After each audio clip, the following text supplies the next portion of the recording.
तो आप सभी लोगों को मेरा सादर प्रणाम और आपका फिर से स्वागत है मेरे चैनल शिवोलिक राइडर 21 पे। तो आज मैं पहुंचा हुआ हूँ हिमालय की ऐसी गोद में मिला हूँ महाराज जी से, जो कि इस सुंदर से आश्रम में यहाँ पे है और 30 वर्ष से यहाँ सेवा कर रहे हैं। ऐसी कई सारी चीजें हैं और कई सारे ऐसे दावे भी हैं, वो जानेंगे महाराज जी से आगे अभी।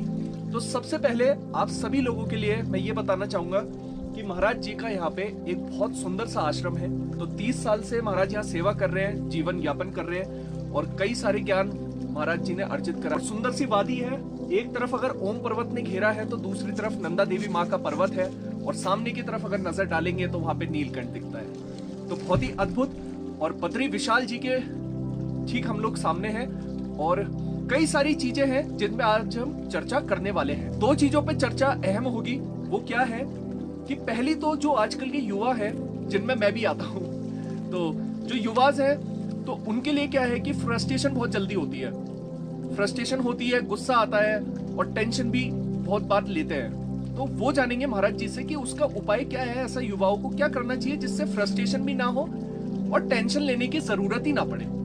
तो चलिए महाराज जी को कोटि कोटि प्रणाम करते हैं। महाराज जी प्रणाम। तो सभी लोग यही जानना चाहते हैं कि जो फ्रस्ट्रेशन है और जो टेंशन है वो आज के युग में क्या ऐसा मार्ग है जिससे हम उसको या तो कम कर सकते हैं या फिर हम हटा सकते हैं। सबसे बड़ी बात मनुष्य जीवन में माता बच्चे जो होते हैं बचपन से ही माता पिता का संस्कार पढ़ना बहुत जरूरी है। अगर माता पिता आध्यात्मिक हैं, धार्मिक हैं, तो उनके बच्चे भी अच्छे रास्ते पर चलते हैं।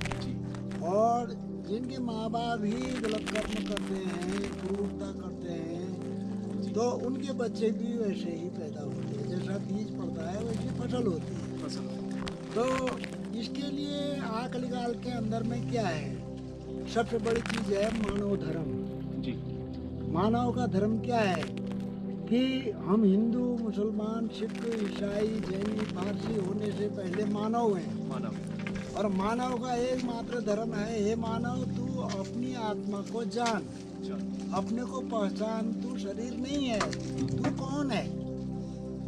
तो सबसे बड़ी चीज क्या है कि पहले के समय में ध्रुव जैसे बच्चे हुए, छोटे से बालक 5 साल की अवस्था में उन्होंने अचल धाम को प्राप्त कर लिया, इतनी बड़ी भक्ति करी। प्रहलाद जैसे छोटे से बच्चे हुए जिन्होंने भगवान को प्राप्त करके और भगवान की भक्ति करी और नरसिंह भगवान को खंबे से भी प्रकट कर दिया। तो वो भी बच्चे ही थे, उनके संस्कार थे। तो आज भी हिरण्यकश्यप जैसे बच्चे भी उस समय हुए थे, कंस जैसे भी हुए थे, रावण जैसे भी हुए थे, उनकी भी संतानें थी। तो ये माता पिता के ऊपर प्रभाव पड़ता है कि माता पिता बचपन से अपने बच्चों को अच्छी शिक्षा दें, उनको अच्छा बनाएं, उनको महान बनाएं, उनको देश को चलाने वाला, देश का एक ऐसा मजबूत नागरिक बना करके भेजें जिससे कि हमारे देश की रक्षा हो। आज के युवकों में क्या है, एक तो समाज के अंदर में आज इतनी कुरीति छा गई है, समाज इतना विघटन होने लग गया है और सारा संसार ईर्ष्या द्वेष की अग्नि में जल रहा है। बिल्कुल सत्य बात। और प्रत्येक आदमी निजी स्वार्थी हो गया है, अपना मेरा भला हो जाए, दूसरे का कुछ भी हो उसे कोई मतलब नहीं है जी। तो इसलिए आज के समय में किस चीज की जरूरत है कि आत्मा के ज्ञान की जरूरत है, सत्संग की जरूरत है, संत महापुरुषों की, सच्चे नाम जपने वाले संतों की आवश्यकता है, सत्संग की आवश्यकता है। जब हम सत्संग सुनेंगे, सत्संग करेंगे, संतों की संगत में रहेंगे तो हमको सद्बुद्धि आएगी कि मन ही देवता, मन ही ईश्वर, मन से बड़ा न कोई, मन उजारा जब जब होए जब उजारा होए, इस उजले दर्पण में प्राणी धूल में जब न पाए, तोरा मन दर्पण फैलाए, भले बुरे सारे कर्मों को देखे और दिखाए। सुख की कलियां दुख के काटे, मन सबका आधार, मन ही सबका आधार है। मन से कोई बात छुपे न मन के नैन हजार, जग से चाहे भाग ले प्राणी, मन से भाग न पाए, तेरा मन कठिन फलाए। की बात कर रहा था। जी जी। कबहो मन रंग तुरंग चले, कबहो मन खोजत है धन को, कबहो ये देख चित्त चले, कबहो मन खोजत है बदन। इस कपटी मन को समझाओ, एक दो तो उसे समझाओ, सभी बुलाना पेट का धंधा की समझाओ। तो मन तो बड़ा दुष्ट है, मन तो बड़ा सूक्ष्म है, मन ही देखता है, मन ही परमात्मा को प्राप्त करने का माध्यम है। मन के बिना कुछ नहीं होगा। जब हम आत्मा की शांति चाहते हैं, सद्भावना चाहते हैं, सत्कर्म चाहते हैं, तो हमारे हृदय के अंदर में वो सत्य वस्तु क्या है? राम नाम एक सत्य है, और जो प्रत्येक मनुष्य की श्वासों में चल रहा जी, वही राम का नाम है। और वो क्या है? बिना गुरु के तो उसको कोई जान नहीं सकता। इसलिए उसको संतों की सेवा करके गुरु से उस ज्ञान को जानना होता है जिससे मन में विजय प्राप्त की जाती है जी। बिना आत्मा के ज्ञान के मन में विजय प्राप्त कर ही नहीं सकता है। मन जो है बड़ा सूक्ष्म है। इस सूक्ष्म चीज को पकड़ने के लिए, बांधने के लिए कितने सूक्ष्म चीज की जरूरत होगी, अब आप विचार करो। तो ये मन से भी पतला, मन से भी सूक्ष्म है प्रभु का नाम, और वो इस मन को आराम से बांध लेता है। जब प्रभु के नाम से ये मन बच जाता है तो मन एकाग्र हो जाता है। फिर पढ़ाई करो, लिखाई करो, जो भी सोचोगे अच्छा सोचोगे, अच्छे विचार आएंगे, अच्छे कर्म करोगे, अच्छी भावनाएं आएंगी, तो वो जीवन को जीने का तरीका सीखेगा और सीखेगा। फिर मरने का भी तरीका सीखेगा। मरना भी है तो वो किस मौत मरना है, हम कहाँ से आए हमको पता नहीं है, पर आगे हमको कहाँ जाना है ये भी पता नहीं है। तो ये संसार क्या है? एक मेला है, मेला। इस मेले में हम लोग सब घूमने के लिए आ रखे हैं। ये धर्मशालाओं में टिके हुए, ये घर नहीं है हमारे, ये धर्मशालाएं हैं। इन धर्मशालाओं में हम टिके हैं। मनुष्य योनि में आकर के हम अच्छे कर्म करेंगे तो हमको अच्छा, आगे अच्छा पुण्य फल मिलेगा, स्वर्ग मिलेगा, देवलोक मिलेगा, मनुष्य योनि मिलेगी, फिर भक्ति करेगा। अगर बुरे कर्म करेंगे तो नरक में जाएगा, भूत प्रेत योनियों में जाएगा, 84 लाख योनियों में कीड़े मकोड़ा बन करके 84 लाख योनियों कल्पों तक वो घूमता रहेगा। इसलिए मनुष्य योनि बड़े भाग्य से मिली है। ये मनुष्य योनि को पा करके अपनी आत्मा के हत्यारे जो होते हैं उनको कभी मनुष्य योनि मिलती ही नहीं। जो फांसी खा के मरते हैं, और कहीं गंगा में फाल मार के मर जाते हैं, और कहीं कोई ऐसे मर जाते हैं, उनको कभी भी क्यों उन्होंने अपने इतने दुर्लभ मानव शरीर के कदर को नहीं जाना। इतनी बड़ी चीज प्रभु ने उसको दी थी, उसको नहीं जाना। उन्होंने आत्मा हत्यारा बना, अपनी आत्मा का हत्या कर ली, या दूसरों की आत्मा की हत्या कर दी। तो ये हत्यारे लोग जो होते हैं ये कभी भी भगवान को प्राप्त नहीं कर सकते। किसी जन्म, ये जन्म में कर लो जितना करना, जितना कर लो, तो अगले जन्म में नहीं कर सकते। वो जो शक्ति वहाँ खर्च कर रहे थे बुरी कामों में, वही शक्ति अगर भगवान की भक्ति में लगाते हैं तो उनका उद्धार हो जाता है, उनका कल्याण हो जाता है। 7 पीढ़ी तक उनका पूर्वज तर जाते हैं, उनको मोक्ष की प्राप्ति होती है। ये कलिकाल है, कलिकाल में थोड़ी भक्ति में बहुत कुछ बहुत जल्दी होता है। ये कलयुग नहीं है, ये करयुग है। करो और प्राप्त करो। इसलिए आज ध्रुव जैसे संतानों को, प्रहलाद जैसी संतानों को, मीराबाई जैसे, महाराणा प्रताप, वीर शिवाजी, झांसी की रानी, ऐसे बच्चों को क्यों जन्म नहीं दे रहे आज के लोग? क्यों? वो खुद ही अपने नियमों से गिर चुके हैं। अपनी ही उनकी एक दुनिया बन चुकी है, अपनी उनकी एक अलग ही दुनिया बन चुकी है। और वो संतान कैसे बचेगा? और वो सत्य से बहुत परे जा चुके हैं। जो लोग भी मानव धर्म से जुड़ेंगे, मानव उत्थान सेवा समिति से जुड़ेंगे, मानव धर्म के संत महात्माओं से जुड़ेंगे, तो उनका उद्धार निश्चित है। उनका उद्धार निश्चित है। देखिए सबसे बड़ी चीज क्या है कि जैसे हिमालय, मतलब यहाँ तक पहुंचना ही बहुत दुर्गम होता है, परंतु एक मन बना लिया जाए। आप अगर एक मन बना लेते हैं और संकल्प लेते हैं कि मुझे वहां पहुंचना है, तो आप निश्चय पहुंचते हैं। वैसे ही हमारा एक जीवन है। तो सबसे पहले मेरे ख्याल से वही मुझे लगता है कि मनुष्य का जो जीवन है उसे ये समझना चाहिए कि सबसे पहले वो कितना बड़ा सौभाग्यशाली है कि उसे ये जीवन मिला है, एक लाइफ मिली है। और लाइफ के मिलने के बाद क्या मिला है? उसे एक स्पिरिचुअल पावर मिली है। लोग कहते हैं ना अब आजकल ऐसा कोई शक्ति नहीं है, कुछ नहीं है, तो आप ये समझिए जो आपके अंदर की जो आत्मा है वो एक दिव्य शक्ति है, वो संसार से बिल्कुल परे है। वो एक ऐसी सुप्रीम पावर है जो सब कुछ रन कर रही है, सब कुछ चला रही है। समझ रहे हैं आप मेरी बात? तो चला रही है तो इट मीन्स कि आप भी कहीं ना कहीं एक सुपर ह्यूमन है। तो उस वाइब्रेशन को समझिए। कई सारे युवा हैं जो अपने लक्ष्य से भटक जाते हैं, मतलब अपने लक्ष्य की प्राप्ति नहीं कर पाते, उनका मन जो है वो इधर उधर भटक के फिर कहीं और पहुंच जाते हैं। तो कुछ पल आपके भी ऐसे रहे होंगे अपने जीवन के दौरान कि आपको भी जब लगा हो कि यार मेरे को लक्ष्य प्राप्ति नहीं हो रही है, मैं समझ नहीं पा रहा हूँ। तो उसके लिए क्या समाधान है? बस सिंपल तरीके में हमारे जो परिवार है उसको आप बताइए कि सिंपल तरीके में कैसे आप अपने लक्ष्य की एक प्राप्ति कर सकते हैं। इसका तो एक ही उपाय है कि ध्यान।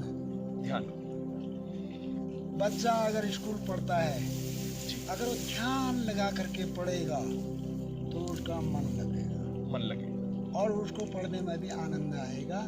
जो भी पढ़ेगा उसको सब याद होगा।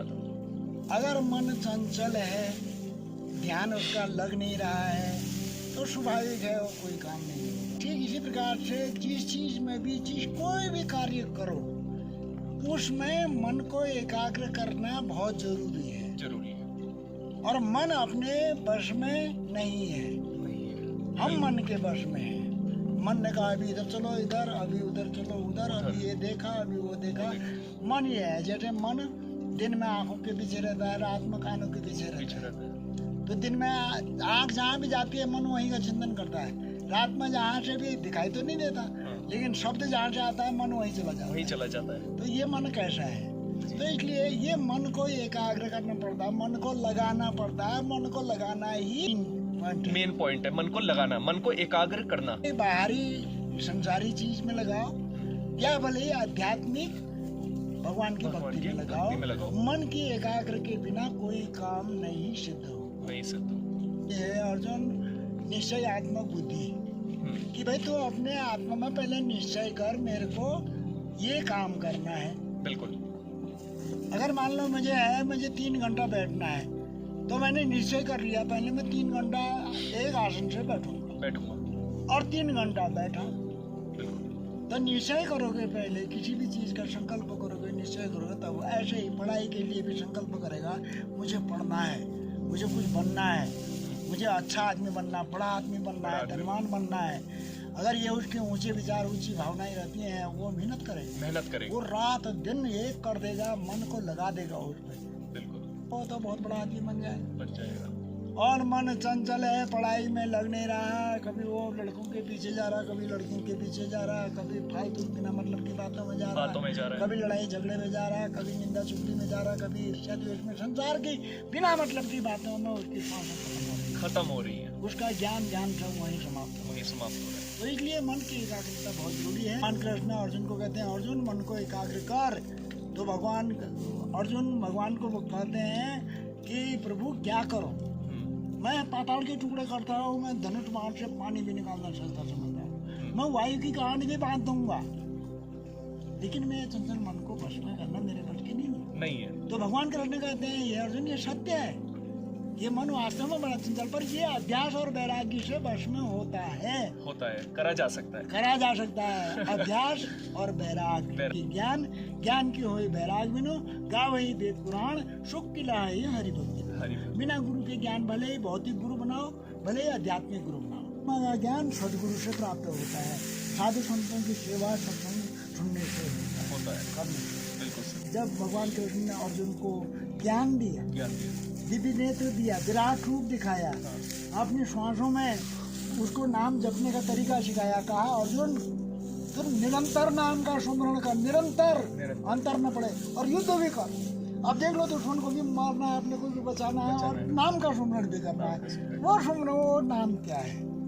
तो जब उसको जानेंगे वो ही सदगुरु से प्राप्त होता है। जब उसको जानेंगे, सत्संगी बनेंगे, सत्य का बोध होगा, तो सारा ज्ञान उसके हृदय में छुपा हुआ है, आँख खुल जाएगी उसकी दिव्य दृष्टि, तो वो सब कुछ देख लेगा। मन की एकाग्रता के बिना ना तो भौतिक होगा ना आध्यात्मिक। आदमी गाड़ी चलाता है ध्यान से चला, पढ़ाई करता है ध्यान से कर, कुल्हाड़ा चला रहा ध्यान से चला, कोई भी काम कर रहा ध्यान से कर। जब ध्यान नहीं है तो कोई काम सरसब्द नहीं, सरसब्द। तो ध्यान सबसे बड़ी चीज है, मन को एकाग्र करने का है ध्यान।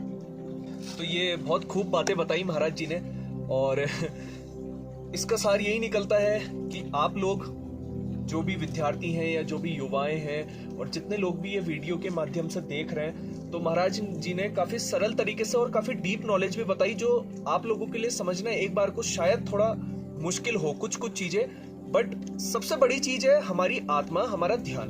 तो अगर हमारा ध्यान कोई भी चीज में लगता है तो उसमें हम सफलता अवश्य प्राप्त करेंगे। तो यही इस चीज का सार है।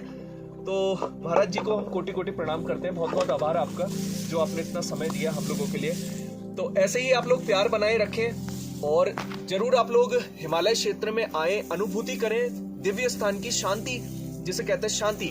क्योंकि दुनिया एक आजकल के टाइम पे ना बनावटी पे चल रही है, मतलब सत्य से बहुत परे जा चुकी है। तो सत्य को अगर जानना है तो थोड़ा सुकून चाहिए, थोड़ा पीस चाहिए।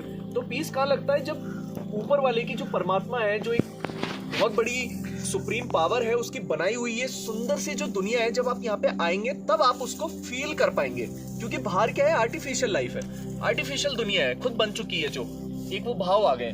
तो आइए सत्य से रूबरू होते हैं इस हिमालय और दिव्य क्षेत्र में। और आप सभी लोगों को उत्तराखंड में हार्दिक स्वागत है। जब भी आप इस देवभूमि में आएंगे, भविष्य बद्री भी आप लोग आएंगे, तो इस समय मैं भविष्य बद्री के ही पावन और दिव्य क्षेत्र में महाराज जी के साथ था, जिन्होंने आपको इतनी दिव्य चीजें बताई हैं। तो ये इतनी आसानी से नहीं मिलती हैं जानने को, बहुत कुछ कष्ट झेलने पड़ते हैं, उसके बाद ये चीजें सब कुछ जानने को मिलती हैं। तो आप सभी लोगों का एक बार फिर मैं अभिनंदन करता हूं। तो जय शंकर महाराज, आप सभी लोग अपना ध्यान रखिए। जय शंकर महाराज, ओम नमो नारायण।